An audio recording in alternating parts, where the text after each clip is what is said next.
ഈശ്വര രക്ഷിക്കണേ. ഓട്ടം കിട്ടണേ.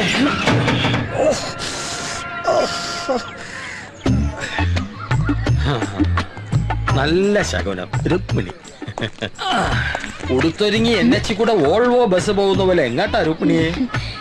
ഞാനിപ്പോ മാത്തുക്കുട്ടിയച്ഛന്റെ സ്കൂളിൽ ഡ്രൈവിംഗ് പഠിക്കാൻ പോവല്ലേ. ഡ്രൈവിംഗ്? എന്തോന്ന് driving? Auto driving. Auto driving പഠിച്ച വനിതകൾക്ക് ബാങ്കിൽ നിന്ന് ലോൺ കിട്ടുമെന്ന് ഒരു വാക്ക് പറഞ്ഞിരുന്നു. ഈ തങ്കപ്പേട്ടൻ പഠിപ്പിച്ചു വരുന്നില്ലേ ഡ്രൈവിംഗ്? ഒരിക്കൽ ഡ്രൈവിംഗ് പഠിപ്പിക്കാൻ വന്നത് ഓർമ്മയുണ്ടല്ലോ. നാട്ടുകാര് അതൊക്കെ പറ. അതൊക്കെ അന്തക്കാലം. ഇപ്പൊ തങ്കപ്പൻ ഡീസന്റ്. വടക്കേല് ശാരദ പറഞ്ഞു ഇപ്പോഴത്തെ ഡീസന്റ്. അപ്പൊ അവളും തുടങ്ങിയ വാർത്താ ചാനല്. വിശ്വസിക്കരുത്, പച്ച കളവ. ഡ്രൈവിംഗ് പഠിക്കുന്നതൊക്കെ കൊള്ളാം. നാട്ടുകാർക്ക് മുഴുവൻ ഡ്രൈവിംഗ് സ്കൂൾ തുറന്നോട്ട് എന്റെ ലൈസൻസ് വീറരുത്. ഹലോ, നാളെ തന്നെ എത്തിച്ചേക്കാം. എന്ത് ചിട്ടിപ്പൈസയാ തങ്കപ്പെട്ട? നാളെ തന്നെ എത്തിച്ചേക്കണം. ചിട്ടി എന്ന് പിടിക്കാൻ പറ്റും പറയാ നീ.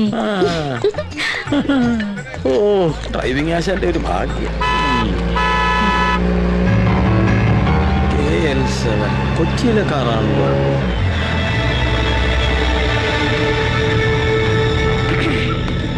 സ്റ്റോപ്പ് സ്റ്റോപ്പ്, ഇറങ്ങി വരണം.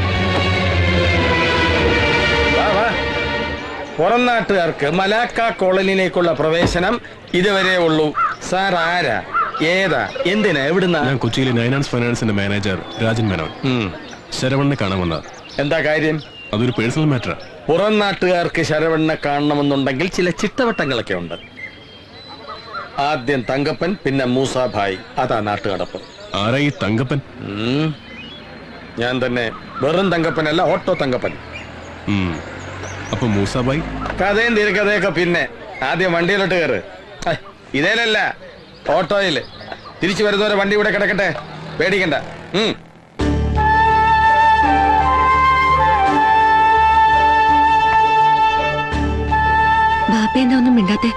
ഒരു വർഷത്തേക്കാ കോൺട്രാക്ട്. പിരിച്ചെടുക്കുന്ന തുകയുടെ 30% കമ്പനി തരാമെന്നാ പറയുന്നത്. അഡ്വാൻസ് കുറഞ്ഞത് കൊണ്ടാണെങ്കിൽ കൂട്ടി തന്നേക്കാം. അതല്ല, ഓനോട് ചോദിക്കാതെ പെട്ടെന്നൊരു തീരുമാനം പറയാൻ കഴിയൂല. മൂസാഭായ് പറഞ്ഞാൽ ശരവണൻ കേൾക്കും. ഏതായാലും നമ്മളൊന്ന് സംസാരിക്കട്ടെ. അപ്പൊ ശരവണൻ രാവിലെ ചെട്ടിയാറിലെ ഒരു കൊട്ടേഷന്റെ പുറകെ പോയിരിക്കുക.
നീ CC-കാർക്കിട്ട് പണിയല്ലടാ.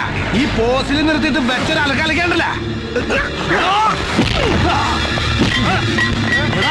വെറുതെ കളിക്കാൻ നിൽക്കണ്ട. രാമനാഥൻ സാറിന്റെ വണ്ടിയെന്ന് അറിയില്ലേ നിനക്ക്? അറിയാടാ. ഏത് ഭൂലോകനാഥന്റെ ആയാലും ഇനി ഈ വണ്ടി ഓടിക്കണമെന്ന് ചെട്ടിയാരുടെ കമ്പനി തീരുമാനിക്കും. എന്റെ പൊന്ന് സുഹൃത്തുക്കളെ, ഇവന്റെ മുതലാളി ബിനാമി പേരിൽ ബസ് സർവീസ് നടത്തി പുട്ടടിക്കാൻ എന്റെ മുതലാളിയുടെ കയ്യിൽ നിന്ന് കുറച്ച് കായ് കടം മേടിച്ചിട്ടുണ്ടായി. അത് ഇവന്റെ മുതലാളി അങ്ങ് മറന്നു. അങ്ങനെ കടം പെരുകി പെരുകി ബസ്സോളം വലുപ്പത്തിലായി. അപ്പൊ എന്താ ചെയ്യാ? എന്റെ മുതലാളിക്കും പുട്ടടിക്കണ്ടേ? അതുകൊണ്ട് ഇവന്റെ മുതലാളിനെ തൊഴിലാളിയാക്കാനാണ് എന്റെ മുതലാളി പറഞ്ഞേക്കണേ.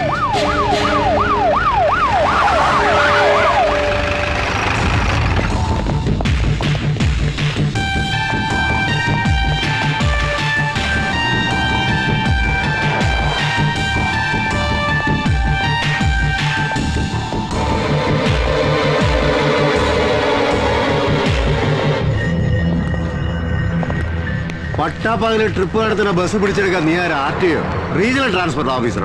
ഇതാണ് സാറിന്റെ കുഴപ്പം. ഏതെങ്കിലും ബിനാമി പേരിൽ ലോൺ എടുത്ത ശേഷം ലോൺ അടയ്ക്കാതിരിക്കുക, കുടിശ്ശിക അടക്കം ഉടനെ തിരിച്ചടയ്ക്കണമെന്ന് പറയാൻ വരുന്നവന്റെ നെഞ്ചത്തേക്ക് 18ാമത്തെ അടവെടുക്കുക. ഇതെന്ത് ന്യായ സാറേ? മോനെ ശരവണോ, വേലായുധന്റെ അടുത്ത് ഇറക്കല്ലേ. നിന്റെ ഈ റോഡ് ഷോ ഒന്നും സർക്കിൾ രാമനാഥനോട് നടക്കില്ല. കഴിഞ്ഞ 2 ആഴ്ചയായിട്ട് ഈ വണ്ടിയുടെ റിക്കവറിക്ക് വേണ്ടി സാറിന്റെ സ്റ്റേഷനിൽ വന്ന് ഞാൻ പരാതി തന്നപ്പോ സാറ് പറഞ്ഞേ ഈ വണ്ടി കാണാനില്ലാന്ന്. അപ്പൊ പിന്നെ പണം മുടക്കി കമ്പനിക്ക് വണ്ടി കണ്ടുപിടിക്കാതിരിക്കാൻ പറ്റില്ലല്ലോ. അന്വേഷിച്ചപ്പോഴല്ല അറിഞ്ഞേ ബസ് സാറിന്റെ ബിനാമി പേരിലുള്ളതാണെന്ന്. കള്ളം കപ്പലിൽ തന്നെയായ സ്ഥിതിക്ക് സാറിന്റെ തലപ്പത്തുള്ള ഏമാമാരെ കാണേണ്ട വിധത്തിൽ കണ്ടപ്പോ കിട്ടി സാറിന്റെ ഈ വണ്ടി പിടിക്കാനുള്ള ആർഡർ. ഏത് കൊമ്പത്തുള്ളവന്റെ ഓർഡർ ആയാലും വേണ്ടില്ല, എന്റെ വണ്ടി പിടിക്കണമെങ്കിൽ അത് ഞാൻ പറയണം.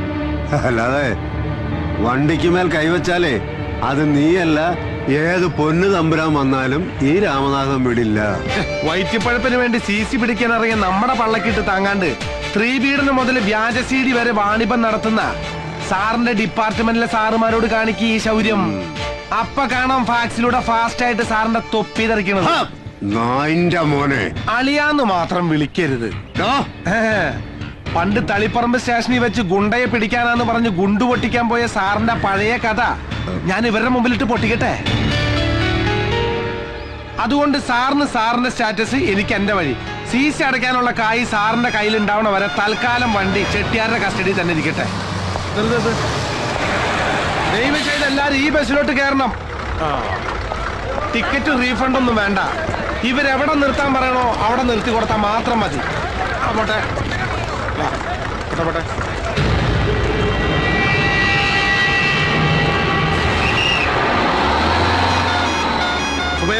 വണ്ടി എടുക്കുക.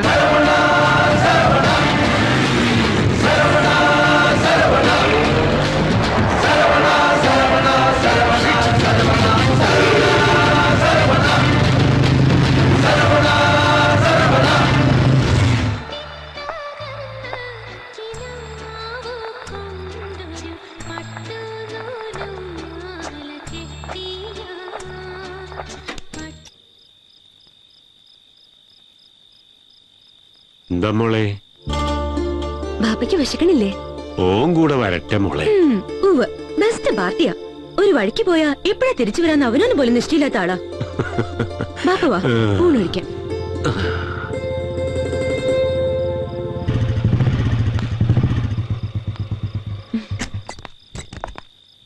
എന്താ മൂസൊക്കെ കാണണമെന്ന് പറഞ്ഞേ? അല്ല അത് കൊച്ചിയിലെ 9 ഫൈനാൻസിൽ നിന്നും ഒരു കൊട്ടേഷൻ വന്നിട്ടുണ്ട്.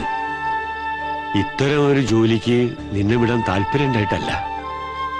പക്ഷേ അനക്കറിയാലോ ഇവിടുത്തെ ബാധ്യതകളും പ്രശ്നങ്ങളൊക്കെ. വലിയൊരു തുകയാ അവര് തരാന്ന് പറയണത്. കേട്ടിടത്തോളം തരക്കേടില്ല. ഇത്രയും ദൂരം നിങ്ങളെ തനിച്ചാക്കി പോവാന്ന് പറഞ്ഞാൽ അത് വേണ്ട. അത്യാവശ്യം ജീവിക്കാനുള്ളതൊക്കെ ഇവിടെ പണിയെടുത്താലും കിട്ടും മൂസാക്ക. എത്ര കാലം എന്ന് വെച്ചാ അജ്ജ് ഇങ്ങനെ കഴിഞ്ഞുകൂടുക? അനക്കും വേണ്ട ഒരു വീടും കൂടിയൊക്കെ.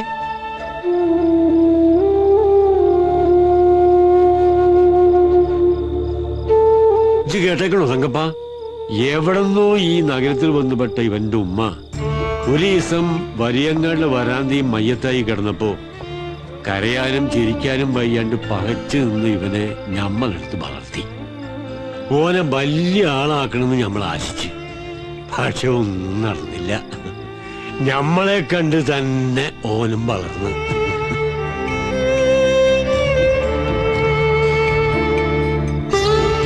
എടോ, ഞമ്മടെ കാലം കഴിഞ്ഞാ പിന്നെ അനക്ക് ആരാടോ ഉള്ളത്? ഇപ്പൊ ഇതൊക്കെ പറയാൻ എന്തുണ്ടായേ? 5-8 കൊല്ലം ഇവിടെ കിടന്ന് കഷ്ടപ്പെട്ടാ കിട്ടുന്ന കായേ കൊച്ചിയിൽ ഒറ്റ കൊല്ലം കൊണ്ട് കിട്ടും. അത് ഏറ്റെടുക്കണം. അത്യാവശ്യം ജീവിക്കാനുള്ള ചുറ്റുപാടൊക്കെ ആയി കഴിഞ്ഞാൽ പിന്നെ ഇതൊക്കെ നിർത്തി സ്വന്തമായിട്ടൊരു വീടും കുടിയായിട്ടേക്ക് ജീവിക്കണത് ഈ മൂസാക്കയ്ക്ക് കാണണം.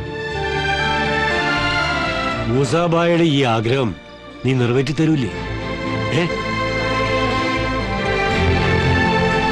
മൂസാക്ക പറഞ്ഞാലും കാര്യമുണ്ട്. ഈ തല്ലും കുത്തുമൊക്കെ ചോരയും നീരും ഉള്ളപ്പോഴേ നടക്കും. ഒന്ന് അടി തെറ്റിയാ ഒരുത്തനും കാണില്ല രക്ഷയ്ക്ക്. ഉള്ളപ്പോ ഉണ്ടാക്കിയില്ലെങ്കിൽ പിന്നെ ദുഃഖിക്കേണ്ടി വരും.